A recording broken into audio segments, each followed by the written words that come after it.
यथोदपाने महति सर्वतः संप्लुतोदके एवं सर्वेषु वेदेषु आत्मानम अनुजानतः। यही इसी प्रकार का श्लोक भगवद गीता के द्वितीय अध्याय में आता है।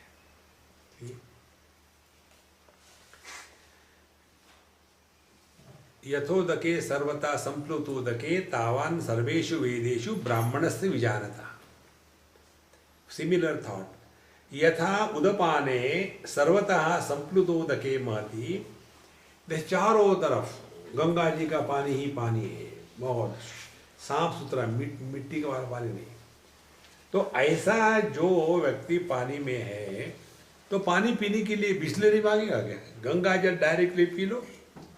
इसी प्रकार से जिन्होंने इन सभी शास्त्रों का जो निचोड़ है परब्रह्म परमात्मा जिसको पी लिया है, उसको लिए जगत के विषय वस्तु कभी भी आकर्षण का केंद्र नहीं बन सकते।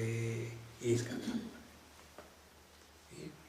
यथा उदपाने संप्लुतोदके, फ्री है पानी, 10 रुपए की बोतल लेने की जरूरत नहीं। यथा उदपाने संप्लुतोदके सर्वतः महति, चारों तरफ बढ़िया पानी से पानी है। एवं सर्वेषु वेदेषु आत्मानम अनुजानता। इसी प्रकार से सभी शास्त्रों का जो वेदों का जो निचोड़ है वो है अपना स्वरूप। तो जिसने अपने स्वरूप को पहचान लिया, वेदैश्च सर्वै अहमेव वेद्यः। देखो सभी वेदों का तात्पर्य केवल इतना ही है, हम अपने आप को पहचाने। ये दुनिया जैसी है वैसे ठीक है, बढ़िया, कोई फर्क नहीं कर सकते। समझो ठीक नहीं भी है तो कर क्या सकते हो। महत्व की बात मन की शांति है। एक घटना सुनो, मैं चाइना में था और वहाँ जो लड़की हमको ले जा रही थी, क्योंकि अंग्रेजी चाइनीज़ का चक्कर, 2-3 दिन के बाद दोस्ती अच्छी हो गई उसके साथ। वहाँ बड़ा डर डर के रहना पड़ता, कोई आगे पकड़ लेगा नहीं। तो मैंने पूछा उसको, भाई देखो मैं कुछ प्रश्न पूछूंगा तो अलाउड है कि नहीं है? बोले नहीं स्वामी जी पूछिए। मैंने उसको पूछा कि तुमको पॉलिटिकल ओपिनियन देना अलाउड नहीं है तो कैसे लगता है?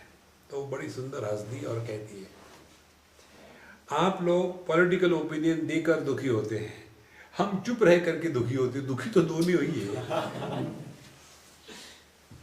देखो हम लोग पॉलिटिकल कितना भी ओपिनियन दे दे, क्या निकलता उसमें से? तो खामोखाम अपनी हवा खराब हो रही है। इसीलिए इस दुनिया से उपरत होना यही समझदारी है। एक हमारे बाबूजी थे वृंदावन में, अभी नहीं रहे वो, उनका हमारा बड़ा प्रेम का रिश्ता। आश्रमों में ये गड़बड़ी होती है, पैसे खा जाते हैं वगैरह। मैं सुन रहा था आधा घंटा 1 घंटा 2 घंटे, क्योंकि उसी गाड़ी में बैठा तो करूँ क्या, जाऊँ तो जाऊँगा। जैसे आप सुनते हैं हमको, ऐसा हम उनको सुनते हैं। तो फिर उन्होंने कहा कि महाराज जी आप नहीं कुछ बोल रहे। हमने कहा मुझे आप बोलने का मौका दोगे तब ना, आप ही बोले जा रहे हैं। बोले बताइए। हमने कहा ये आपने जितना बताया कुछ कर सकते हो क्या? बोले नहीं। क्यों हवा खराब कर रहे हो? कुछ कर सकते हो तो कूदो, करो। केवल हवा खराब करने से कुछ नहीं होता। आप अपने जीवन को नष्ट कर रहे हो इसमें। अपने मन को प्रभु के चरणों में लगाओ। वृंदावन में 25-30 साल से रह रहे हो और बातें क्या कर रहे हो? राधा रानी की नहीं, कृष्ण की नहीं, बातें कर रहे हो गवर्नमेंट ऐसी है और बीजेपी ऐसा है और वो ऐसा है। अरे हमको क्या लेना देना है यार, अपने लक्ष्य को मत भूलना, नहीं तो मनुष्य इसी में फंस रहता है। तो वेदैश्च सर्वैः अहमेव वेद्यः। पूरे शास्त्रों का, वेदों का तात्पर्य अपने को पहचानने में है। तो यथोदपाने महति सर्वतः संप्लुतोदके एवं सर्वेषु वेदेषु आत्मानम अनुजानतः। तो जिसने अपने आप को ठीक से पहचाना है, इसी प्रकार से जिसने सभी वेदों का निचोड़ लिया है, वो यही है कि अपने आप को पहचानो। जहाँ हमने अपने आप को पहचाना है, दुनिया एकदम पहचान में आ जाए दुनिया क्या है। देखो तो पता चलेगा रूप रंग अपने दृष्टि के सिवा कुछ नहीं है, दृष्टि अपने मन के सिवा कुछ नहीं है, और मन चैतन्य के सिवा कुछ नहीं है। अब ये हमको 3-4 पड़ाव हैं। विषय है, विषयों के ग्रहण के इंद्रिय है, इंद्रियों के द्वारा जो अनुभव है सुख दुख का उसका मन है, और ये मन जिस चैतन्य की अभिव्यक्ति है वो चैतन्य है। अब ये 4 चीज़ों में आपको स्वातंत्र है, आप कहाँ रहना चाहते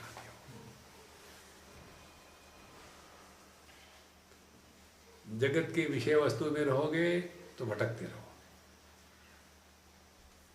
इंद्रियों में भटकते रहोगे तो केवल इंद्रियों की खुजली को ही पूरा करने में जीवन निकल जाएगा। यदि मन में रहोगे तो हमेशा पुरानी बातें, जब मैं यहाँ था, जब मैं वहाँ था, बड़ा सुख था, बड़ा दुख था। और यदि अपने स्वरूप में रहेंगे तो ना उद्धव का लेना ना माधव का देना। ये स्वातंत्र जो है, इस स्वातंत्र को जिसने एनकैश किया है वो है ब्रह्मविद पुरुष। उसने परमात्मा को आत्मरूप से पहचाना है, और परमात्मा की पहचान केवल आत्मरूप से ही हो सकती है। अनात्म रूप से परमात्मा की पहचान नहीं हो सकती। देखो, अनात्म रूप से पहचान होने के लिए इंद्रिय मन बुद्धि का व्यापार आवश्यक है। देखो, इसीलिए यथोदपाने महति सर्वतः संप्लुतोदके एवं सर्वेषु वेदेषु आत्मानं अनुजानता। फिर ऐसे संत को ना कर्म से मतलब है, ना माला फिराने से मतलब है, ना योगा करने से मतलब है, ना कुछ है।